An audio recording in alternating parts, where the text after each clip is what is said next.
जय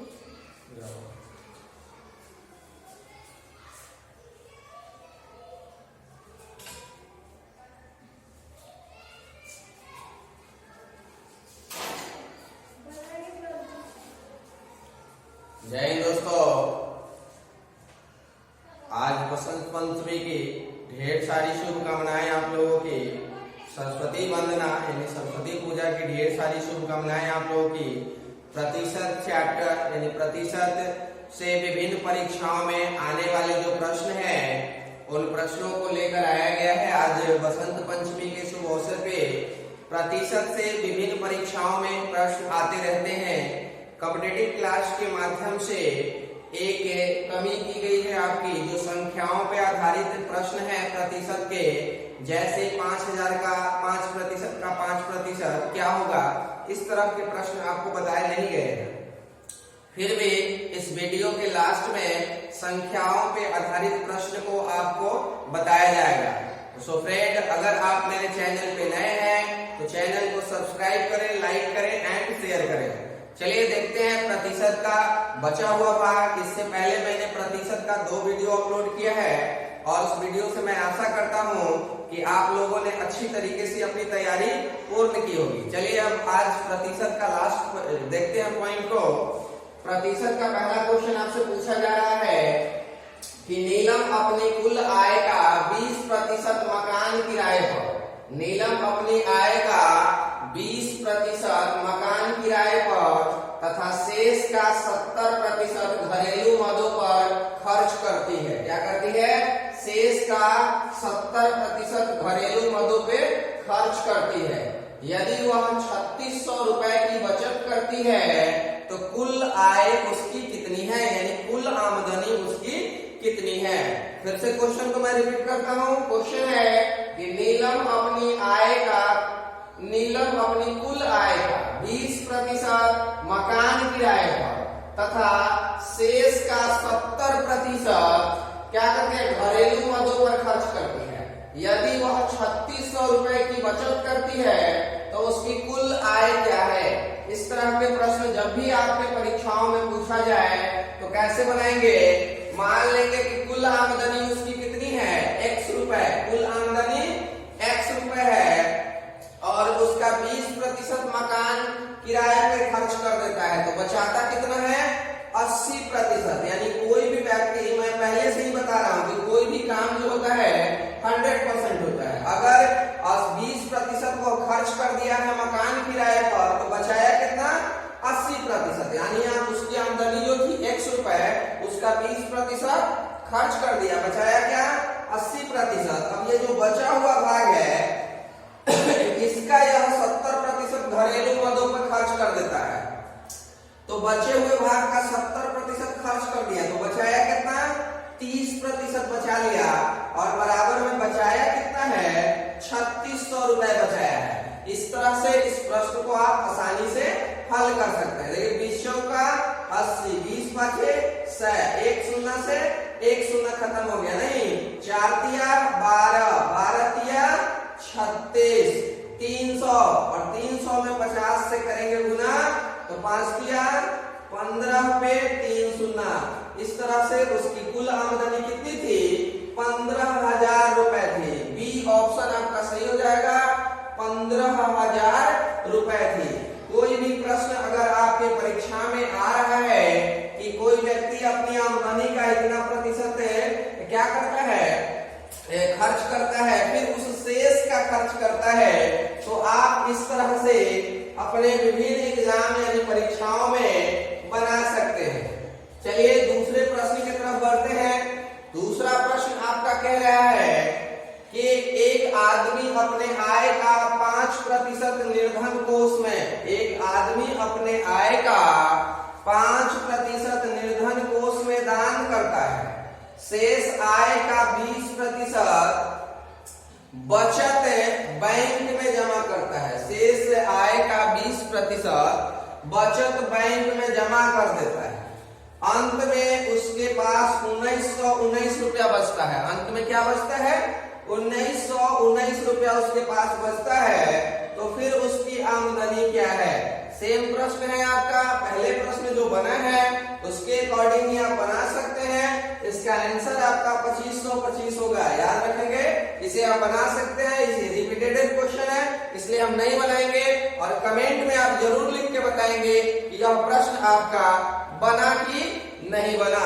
मैं फिर से बता रहा हूं कि यह जो प्रश्न है वो रिपीटेड प्रश्न है।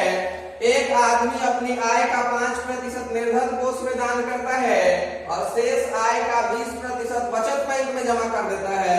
अंत में उसके पास 1919 रुपए बचता है, तो उसकी आय कितनी है? इस प्रश्न को मैं नहीं बनाऊंगा, ये रिपीटेड प्रश्न है, और इस प्रश्न को क्या करेंगे आप बना के और कमेंट में लिखेंगे कि क्या आपने सही बनाया कि नहीं। चलिए फिर से, लेकिन हम लॉ को बता दे रहे हैं आपको कि आप क्या करेंगे। यहाँ पे आपको मैं बता रहा हूं कि इस प्रश्न में मान लेते हैं उस व्यक्ति का आमदनी क्या है, x रुपए है, और x रुपए है। x रुपए के बाद में क्या है कि निर्धन कोष में 5% जमा कर देता है, तो बचाया कितना, 95% बचा रखा है ये। और फिर कह रहा है कि वो आय का 20% बचत बैंक में जमा कर दिया, तो बचाया कितना, 80% बचाया। बराबर में कितना बच गया, 1919 रुपए उसके पास बचा हुआ है। इस तरह से आप याद रखेंगे। इसका मैं आंसर आपको बता दे रहा हूँ, 2525 है। इसे सॉल्यूशन करके कमेंट में बताएंगे, फिर मैं पता लगेगा कि आप कितने लोगों ने इस प्रश्न को बनाया। इसलिए इस प्रश्न को मैंने नहीं बना रखा है क्योंकि यह रिपीटेड प्रश्न था। अब मैं आशा करता हूं कि आप लोग इस तरह के प्रश्न को अपने एग्जाम में नहीं छोड़ेंगे, यानी जरूर से जरूर आप लोग बना लेंगे। चलिए अगले प्रश्न को देखते हैं। अगला प्रश्न है कि एक आदमी अपने आय का 59% खर्च करता है। क्या करता है, 59% खर्च करता है और बाकी बचत कर लेता है, और बाकी जो है उसका बचत कर लेता है। आगे कह रहा है कि वह अपने खर्च का कितना प्रतिशत बचत करता है, यानी खर्च जो किया है उसका कितना प्रतिशत बचत किया है।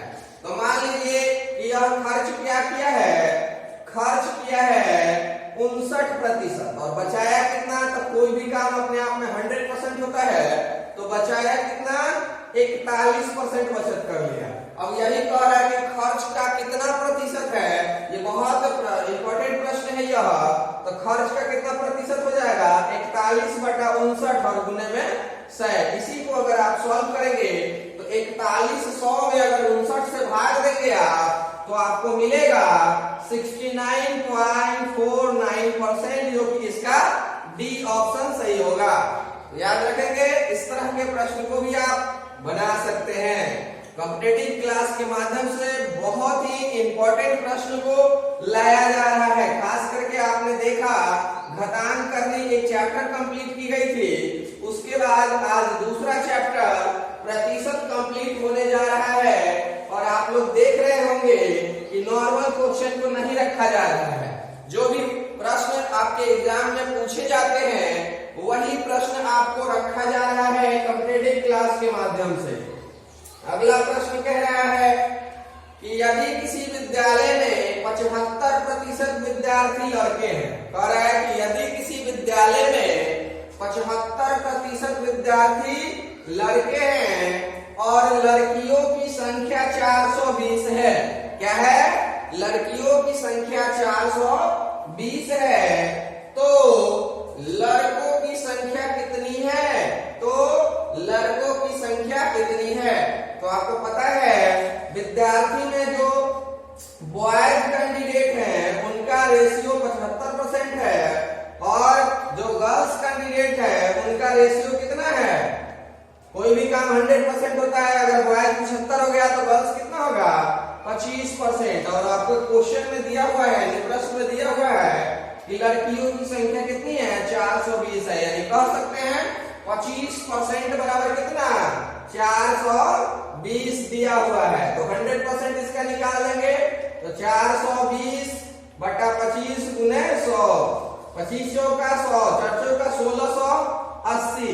यानी यहाँ पे क्या मिला हमको, उस विद्यालय यानी उस कक्षा में कुल विद्यार्थियों की संख्या 1680 हमें प्राप्त हो गई।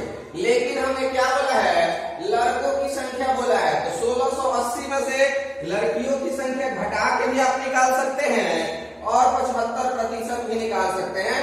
तो आप क्या है कि उतना ज्यादा जाएंगे, सीधे लड़की की संख्या घटा दीजिए। 1680 में से 420 लड़की को घटा देंगे तो क्या मिलेगा,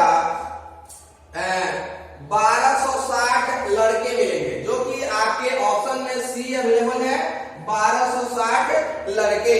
तो आप समझ सकते हैं कि इस तरह के प्रश्न कितने इजी वे में बनते हैं। और कॉम्पिटिटिव क्लास के माध्यम से नॉर्मल क्वेश्चन को नहीं लाया जा रहा है, वैसा ही प्रश्न लाया जा रहा है जो आपके एसएससी, रेलवे, एनटीपीसी, सीबीटी 2 वगैरह में आ सकते हैं।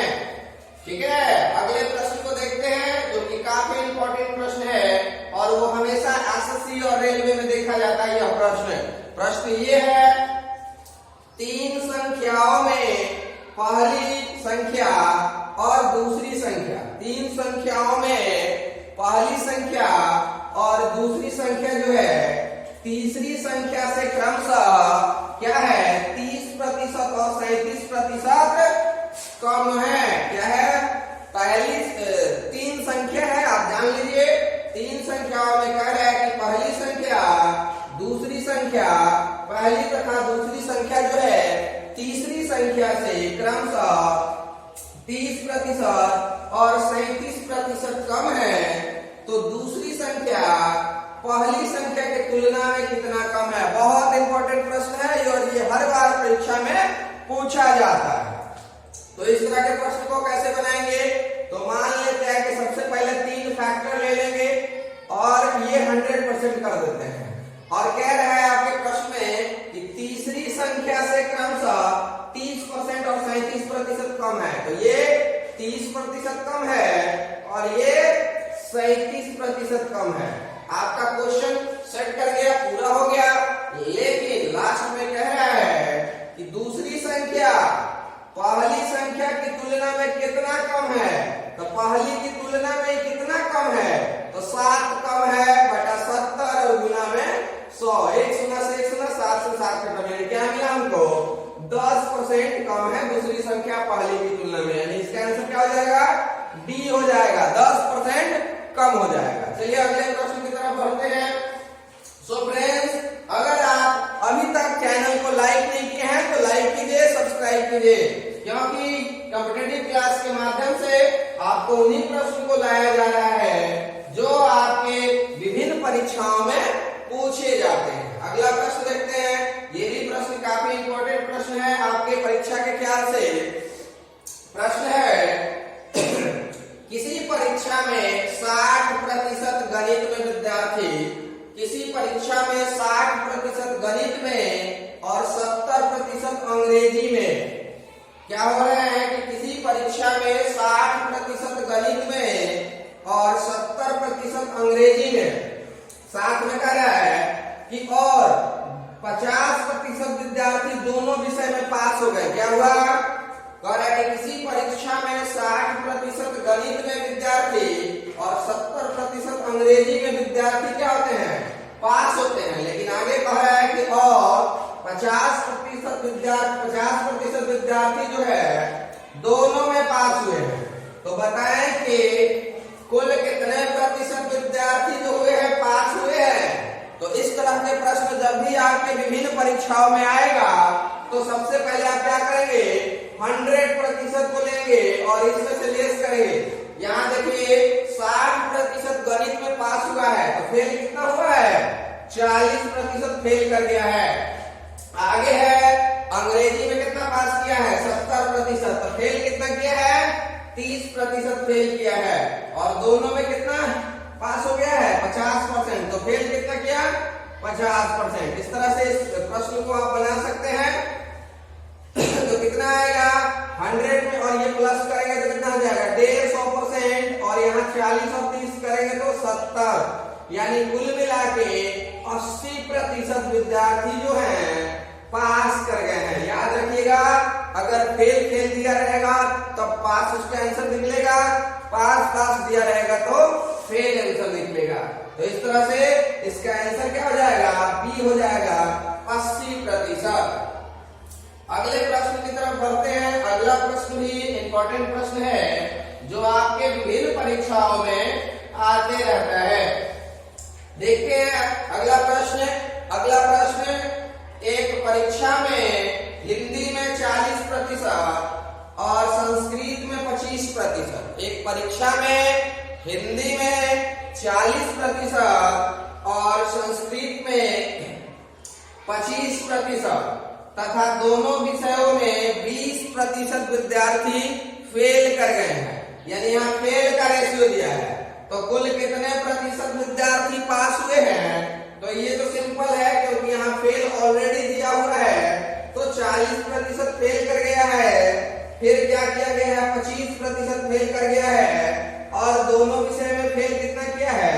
20% कर गया है। तो 100 में 20 जोड़ेंगे 120 हो जाएगा, और इधर 40 और 25 65% हो जाएगा। 65% 120 में से 65 जाएगा, कितना बचेगा? 55% बचेगा।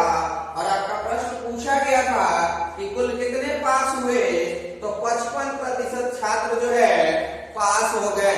तो ये प्रश्न जो है काफी इंपॉर्टेंट प्रश्न है, और आपके एग्जाम के ख्याल से यह वीडियो काफी ही लाभदायक होने वाला है। सो फ्रेंड, आप याद रखेंगे कि ये जितने भी प्रश्न प्रतिशत के कॉम्पिटिटिव क्लास के माध्यम से दिए जा रहे हैं, सब वेरी वेरी इंपॉर्टेंट प्रश्न है। आगे देखते हैं अगला प्रश्न जो कि आपके परीक्षा से ही संबंधित है। एक परीक्षा में हिंदी में 40% और संस्कृत में 25% तथा दोनों विषय में 20%। ये प्रश्न मैंने तो बना ही दिया आपको। इसके नीचे वाले प्रश्न को देखते हैं। अब बहुत इंपॉर्टेंट ही प्रश्न, आपका जो भी प्रश्न आ रहा है सब इंपॉर्टेंट प्रश्न ही आ रहे हैं। एक छात्र ने 32% अंक प्राप्त किए। अगला प्रश्न शायद आप लोगों को वीडियो नहीं दिखाई दे रहा होगा, लेकिन मैं फिर भी इस प्रश्न को बोल देता हूं, आप लोग लिख के बना सकते हैं। प्रश्न ये कह रहा है कि एक छात्र ने 32% अंक प्राप्त किए और 6 अंकों से फेल कर गया। एक छात्र ने 32 अंक प्राप्त किए और 6 अंकों से फेल कर गया, लेकिन यदि उसी छात्र ने 36% अंक प्राप्त किया होता तो वह 2 अंकों से पास कर जाता। प्रश्न फिर से मिला लीजिए, लिख लीजिए प्रश्न को कि एक छात्र 32% अंक प्राप्त करके 6 अंकों से फेल कर जाता है, लेकिन उसी छात्र ने 36% अंक प्राप्त करके 2 अंकों से पास कर जाता है। तो पास करने का अंक बताना है, यानी उत्तीर्णांक बताना है। तो इस तरह के प्रश्न को कैसे बनाएंगे? तो कह रहा है कि 32% अंक लाकर और 6 अंक से फेल हो गया, यानी 6 अंक इसको और मिल गया रहता तो ये पास कर जाता। दूसरी तरफ इसी छात्र के बारे में कहा जा रहा है कि अगर वह 36% अंक लाता तो पास करने से 2 नंबर अधिक लाया है। तो अब दोनों बराबर हो गए। सॉल्व करेंगे तो क्या मिलेगा? ये हो जाएगा -4% और बराबर ये माइनस क्या हो जाएगा? 8। माइनस से माइनस कैंसिल। 100% बराबर क्या हो जाएगा? 8/4 गुने 100। 4 गुनी 8, यानी कि मालूम चल रहा है कि वह परीक्षा जो है 200 अंकों की हो रही है। कितने की?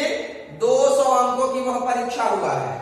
लेकिन आपसे पूछा गया है कि पास करने के लिए कितने अंक चाहिए, तो किसी एक में रख दीजिए, इसमें रख दीजिए या इसमें रख दीजिए। वेरी सिंपल में बन जाएगा। चलिए इसी में रख देते हैं। 200 का 32% प्लस 6, 200 से 200 कट गया, 32 दूनी 64 प्लस 6 कितना आया? 70 अंक आए। यानी उस परीक्षा को पास करने के लिए 70 नंबर लाने की आवश्यकता है। तो आप इस प्रश्न को भी समझ गए होंगे कि इस तरह के भी प्रश्न आपके विभिन्न परीक्षाओं में आते रहते हैं। तो कोई भी ऐसा एग्जाम नहीं है जहां से प्रतिशत से प्रश्न नहीं आते हैं। प्रतिशत से प्रश्न बहुत ही इंपॉर्टेंट टॉपिक है। प्रतिशत, लाभ हानि, बट्टा, साधारण ब्याज, चक्रवृद्धि ब्याज और टाइम एंड वर्क, पॉइंट टंकी, रेलगाड़ी, नाव नदी धारा, क्षेत्रफल, उसके बाद ट्रिगोनोमेट्री। इस चैप्टर ये मैं बार बार बता रहा हूं कि यही 10 चैप्टर है जो आपको हर एग्जाम में नंबर दिलाएगा। ठीक है, अगला प्रश्न, ये भी आपको शायद नहीं दिख रहा होगा लेकिन मैं बोल देता हूं, फिर से लिख लीजिए। प्रश्न आपका है कि चीनी, प्रश्न आपका ये है कि चीनी के मूल्य में 20% की वृद्धि हो जाती है। प्रश्न फिर से नोट कीजिएगा, चीनी के मूल्य में 20% की वृद्धि हो जाती है और कोई व्यक्ति अपने खर्च में केवल 8% का ही वृद्धि करता है। यह नया ट्रेंड का क्वेश्चन है और यह एग्जाम में आ रहा है आपका, बार बार यह एग्जाम में पूछा जा रहा है। यह प्रश्न देखिए, नया ट्रेंड का क्वेश्चन है। चीनी के मूल्य में 20% की वृद्धि हो जाती है और कोई व्यक्ति अपने खर्च में केवल 8% का ही वृद्धि करता है। कोई व्यक्ति जो है अपने खर्च में केवल 8% का ही वृद्धि करना चाहता है, तो खपत में कितने प्रतिशत की कमी करना होगा उसे। वीवीआई क्वेश्चन है ये, याद रखेंगे। फिर से क्वेश्चन मिलाइए, चीनी के मूल्य में 20% की वृद्धि हो जाती है और कोई व्यक्ति अपने खर्च में केवल 8% की ही वृद्धि करना चाहता है, तो खपत में कितने प्रतिशत की कमी करनी होगी उसे।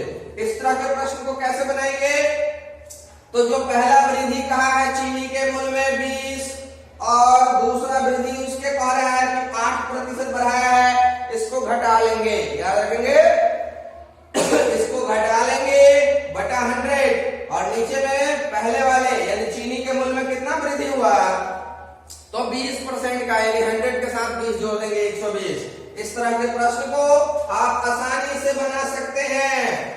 कितना आएगा आंसर इसका, यानी कि उसे 10% की कमी करनी होगी। सवाल आपने पढ़ा था तो आंसर मिला लीजिएगा, 10% की कमी करनी होगी। इसी प्रश्न में मैं एक और प्रश्न दे देता हूं आपको।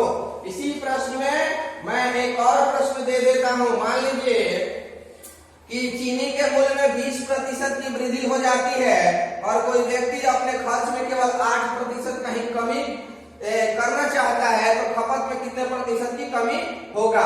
आप अपने बुक के माध्यम से, बुक आपके पास 4 बुक होने चाहिए, 5 बुक, जितने बुक से बनाना चाहते हैं आप बना सकते हैं।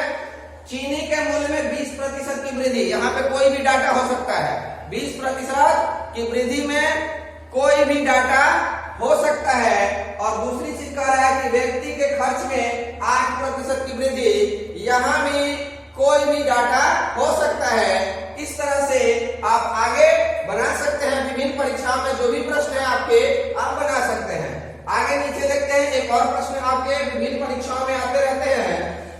प्रश्न ये है कि मिश्रण से है,